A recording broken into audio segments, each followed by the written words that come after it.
Salam aleyküm. Deməli, çoxdandır belə videolar çəkmirəm. Bilirsiniz, mən dost evimcədə işləyirəm, yaşılaşma sahəsində. Sarıoğlan İşıqlar kəndində şəhidlərin məzarlarına baxıram və kəndin də girişində olan abidəyə. Hal-hazırda bu günlərdə işimin üstündəyəm. Dünənki hava şəraiti ilə əlaqədar külək vurub, şəhidlərimizin məzarları çirklənib və onları təmizləyəcəm və məzarlıqda da olan videoda göstərəcəm.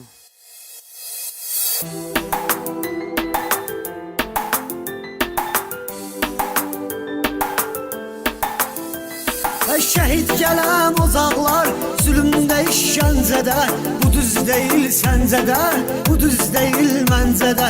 Yenə çoxu öz kefində, yenə çoxu əyləncədə. Axı tökülən qanları olmaz unutmaq olmaz. Şirləri, aslanları olmaz unutmaq olmaz. Candan əziz canları olmaz unutmaq olmaz. Anamız Azərbaycanın dağ çəkilib köksünə, dağ kimi oğlanları olmaz unutmaq olmaz.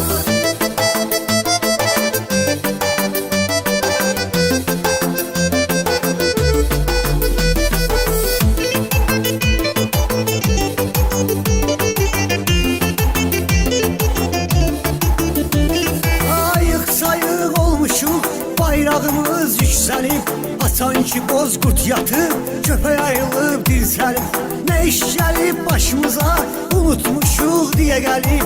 Vacib olan anları olmaz unutmaq olmaz. Şirləri, aslanları olmaz unutmaq olmaz. Candan əziz canları olmaz unutmaq olmaz. Anamız Azərbaycanın dağ çəkilib köksünə, dağ kimi oğlanları olmaz unutmaq olmaz.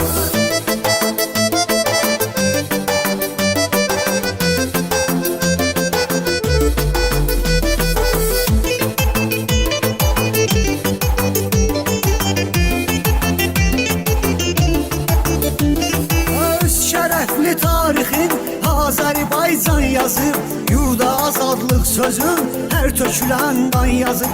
Hər şəhid öz qanıyla bir ayrı dastan yazıb. Yazılan o dastanları olmaz unutmaq olmaz. Şirləri, aslanları olmaz unutmaq olmaz. Candan əziz canları olmaz unutmaq olmaz. Anamız Azərbaycanın dağ çəkilib köksünə, dağ kimi oğlanları olmaz unutmaq olmaz.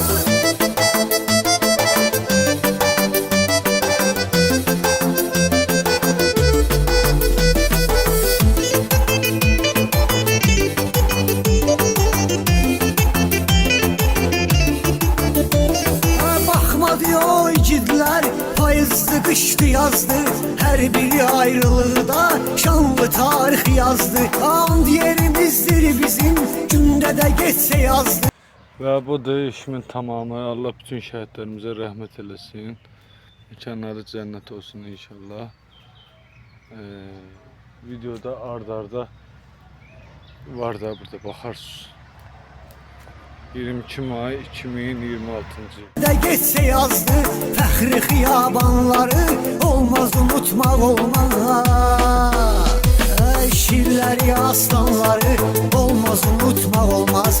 Candan əziz canları olmaz unutmaq olmaz. Anamız Azərbaycanın dağ çəkilib köksünə,